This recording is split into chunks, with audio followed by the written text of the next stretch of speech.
ایک عاشق رسول کے بارے میں نے پڑھا کہ اس کو درود سے بڑی محبت تھی اور وہ سنگ تراشی کا کام کیا کرتا تھا، یعنی کہ پتھروں کو وہ ڈیزائننگ میں کنگرے وغیرہ بناتا، خوبصورت کر کے بناتا، جس طرح کے مسجدوں کے مینار وغیرہ ہو گئے، اس طرح کا وہ کام کیا کرتا تھا، سنگ تراش تھا۔ لیکن اس کو درود سے بڑی محبت تھی، درود سے بڑی لگن تھی، کیونکہ وہ آقا کا سچا غلام تھا۔ اب اس کو دلائل الخیرات درود پاک پر ایک کتاب لکھی گئی ہے، وہ اس کو ازبر یعنی زبانی یاد تھی، اور وہ وقتاً فوقتاً اس کا ورد کرتا تھا، گویا کہ اس کی عادت تھی، چلتے پھرتے اٹھتے بیٹھتے ہر وقت آقا کی ذات پر درود اور سلام کی کثرت کیا کرتا تھا۔ اور اس کتاب میں جتنے بھی درود پاک تھے اس کو سب زبانی یاد تھے۔ جب وہ کام کرنا شروع کرتا، جب وہ سنگ تراشی کا کام کرتا اور پتھروں کو ڈیزائننگ میں چینج کرنے کی کوشش کرتا اور ڈیزائن بنانا شروع کرتا، اپنا کام شروع کرتا، تو پھر درود پاک پڑھنا شروع کر دیتا، اور جتنی دیر وہ کام کرتا رہتا آقا کی ذات پر درود اور سلام پڑھتا رہتا۔ ایک دفعہ ایسا ہوا، کیونکہ درود پڑھتا تھا، اور جو درود پڑھتا ہے اس کو آقا کی زیارت ہوتی ہے۔ جب وہ رات کو سویا، ظاہری آنکھیں بند ہوئی، دل کی کھڑکیاں کھل گئیں، اور خواب میں پیارے آقا علیہ الصلوۃ والسلام کا دیدار نصیب ہوا۔ حضور علیہ الصلوۃ والسلام نے ارشاد فرمایا، اے دیوانے، وہ دیکھو ہمارے نور بار مینار کا کنگرا، ہمارے نور بار مینار کا کنگرا ٹوٹ گیا ہے، تم ہمارے مدینے میں آؤ اور اس کو بنا دو۔ اس کے بعد خواب ختم ہو گیا۔ جب صبح ہوئی تو دل مضطرب ہو گیا، دل تڑپنے لگا اور سوچنے لگا کہ میرے پاس تو کوئی چیز نہیں ہے، آقا کا بلاوا آ گیا، لیکن نہ تو میرے پاس زاد سفر ہے، نہ کوئی اور چیز ہے، میں کیسے جاؤں گا، میں تو غریب ہوں۔ یہی سوچتا رہا سارا دن، کام بھی کرتا رہا۔ پھر جب رات ہوئی پھر سوچتا رہا، پھر عشق نے ڈھارس بندھائی کہ اے بندے، تو زاد راہ کی فکر کیوں کرتا ہے، تو زاد راہ کی فکر کیوں کرتا ہے، تجھے تو خود مصطفیٰ نے بلایا ہے۔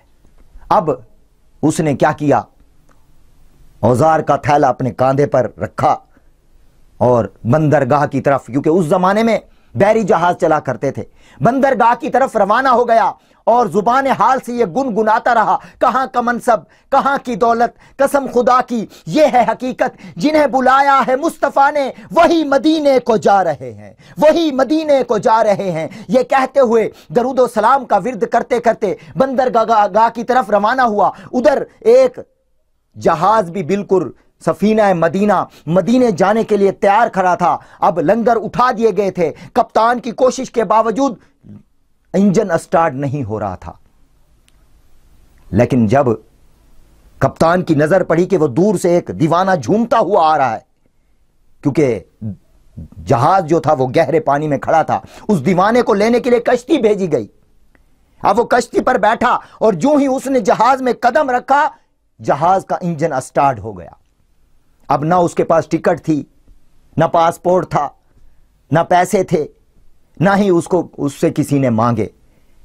اب دن رات سفر کرتے کرتے کرتے کرتے جب وہ مکہ شریف پہنچا، عرب شریف کی بندرگاہ پر پہنچا، تو جب وہاں پر اترا کہ اب تو کوئی جاننے والا بھی نہیں ہے، اب کیسے جاؤں، مجھے تو راستے کا پتہ نہیں۔ ابھی وہ یہی سوچ رہا تھا کہ سامنے سے دو بندے آئے اور وہ کہنے لگے کہ یار دیکھو، ایک دوسرے کو کہنے لگے کہ یار یہ تو وہی دیوانہ ہے جس کا ہمیں خواب میں دیدار کروایا گیا تھا، آقا نے جس کے بارے میں بتایا تھا یہ وہی تو ہے۔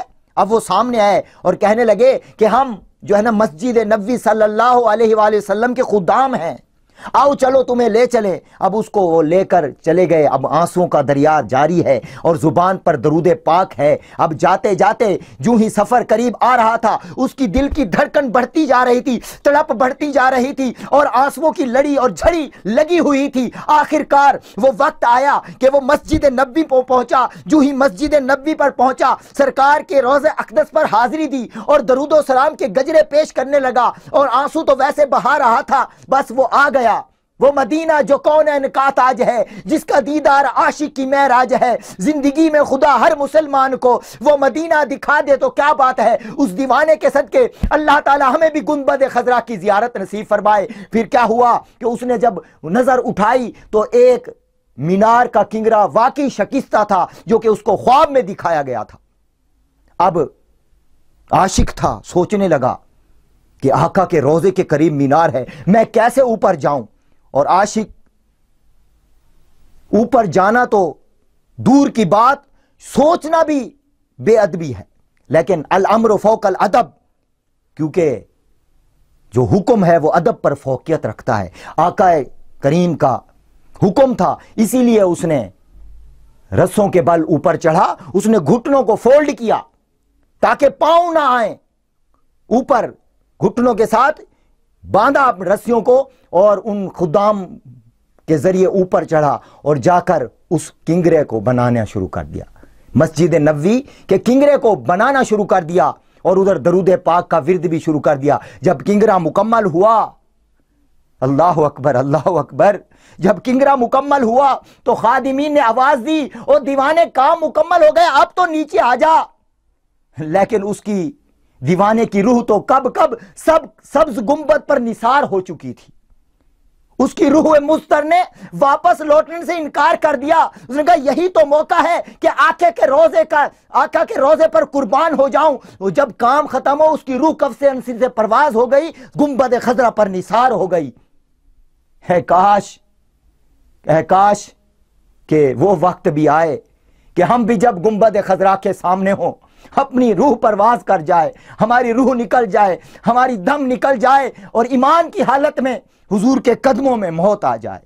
ایمان پہ دے موت مدینے کی گلی میں، ایمان پہ دے موت مدینے کی گلی میں، مدفن میرا سرکار کے قدموں میں بنا دے، دیتا ہوں تجھے واسطہ میں پیارے نبی کا، امت کو خدایا رہ سنت پہ چلا دے، امت کو خدایا رہ سنت پہ چلا دے۔